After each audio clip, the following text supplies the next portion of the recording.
Tuturo ko sa inyo ngayon kung paano makikita o saan makikita natin yung revenues or yung sign dollar, guys. Punta lang tayo dito sa Chrome. Yan, kung meron na po kayong Chrome. Ayan. Yan, ito.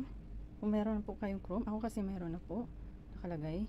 So, napipindot ko na po siya diretso. Ayan, punta tayo dito sa YouTubestudio.com. Yan po yung i-search nyo pag pupunta kayo sa Chrome. Yan. And then, ito, makikita mo yung profile mo. Ayan, meron dito. Ayan, yung profile mo, At saka, itong naka-highlight na red sa gilid. Kung nakikita nyo, guys. Ayan yung content mo. Ayan, ito, dito. Ganyan. Gaya sa akin. Ganyan. Ayan. Yan. Pwede kayo dyan mag-edit kung meron kayong gustong i-edit. So, pipindutin nyo lang. Halimbawa, ito, may premiere ako. Yan, pipindutin nyo lang ganito. Ganyan siya. O, yan po yung kung gusto nyong i-edit, meron kayo dito. O, makikita nyo dito sa gilid. Ito, may edit premiere sa gilid. Naka-highlights. Ayan. Ayan. Pindutin nyo yan. At kung gusto nyong maglagay kayo ng cards. Ayan, makikita nyo yung cards. At saka yung end screen kung gusto nyo. Subtitle.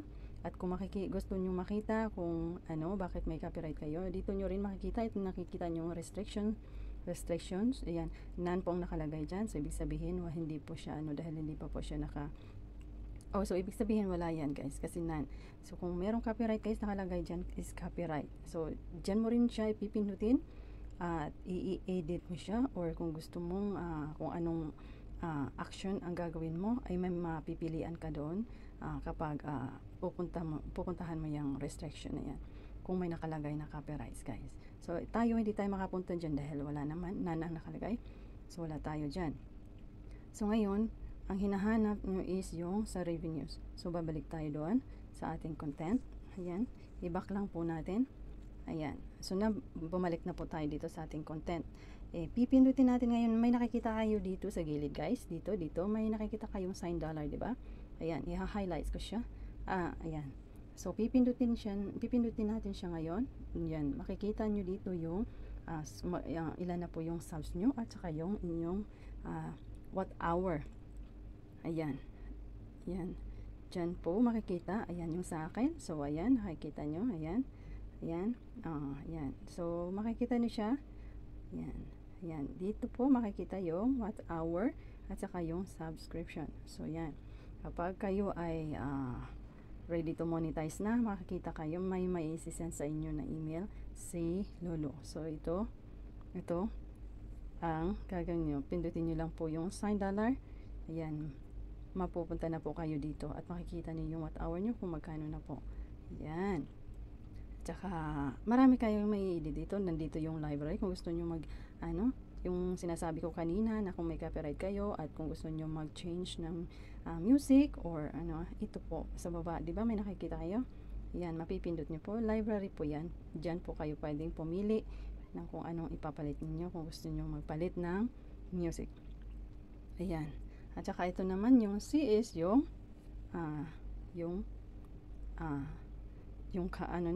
copyright, diba? So, wala tayong nakalagay dyan. Wala tayo. So, ito namang isa, ito po yung subtitle. Kung gusto nyo lagyan ng subtitles, yung mga videos ninyo, pwede nyo lagyan, guys. Ayan, pwede nyo lagyan. Ayan. Meron kayong drafts, publish. Yan, makikita nyo dito, guys. Pwede kayong mag-edit. Dito sa Chrome. Type nyo lang po yung youtube.com. So, itong isa is the comment. Yung comment kung anong mga comments is, makikita rin dito, guys. Ayan. Comment. At yung may mention. Ayan. Ayan, makikita nyo. Ayan.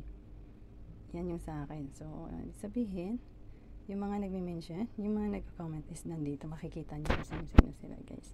Ayan. And then, ito naman, yung analytics mo. So, makikita mo dito, ayan, may overview nakalagay. May overview, content, audience, at saka yan. Makikita mo lahat yung channel mo. So, ayan. Marami kayong matutunan dito, guys.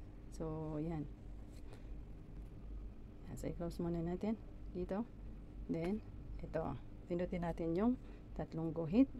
So, nandito tayo sa ating playlist. Yung mga playlist, guys. So, yung mga nakalagay na mga private yan ay makikita mo, pwede mo siya i-edit to public. Ayan, ipapublic mo siya kung gusto mo public, at kung gusto mo siyang yan private mo siya. Ayan. So, dito tayo, balik tayo sa ating dashboard. Sa dashboard natin. So, yan ang makikita mo dito. Yung mga ideas, guys, na pwede mong gawin, na makikita mo dito sa yung dashboard. Merong creator na mag-aano sa'yo. So, it's up to you, guys, kung anong gagawin mo. Or ipa-follow mo yung mga tips na nandito sa Creator Insider. Yan. So, kung yung nagtatanong ng about yung sa what hour, kung saan makikita, at saka yung subs nyo, pindutin nyo lang po yung sign dollar, guys. Yun, papunta kayo doon. Yan, papunta kayo. Yan lang po yun. Yan lang po yun. At see you next tutorial din po. Ito lang po yung mga basic po na ating dito sa Chrome, sa Studio Chrome. Sa Studio. Yan, balik po tayo. Balik na po. Ay, yun lang po yun. So, maraming salamat. Yan. See you next tutorial, guys. Yan. So, balik lang tayo. Back lang tayo. Kasi, yun lang yung yun. Ayun. So, yun lang po yun. Maraming salamat.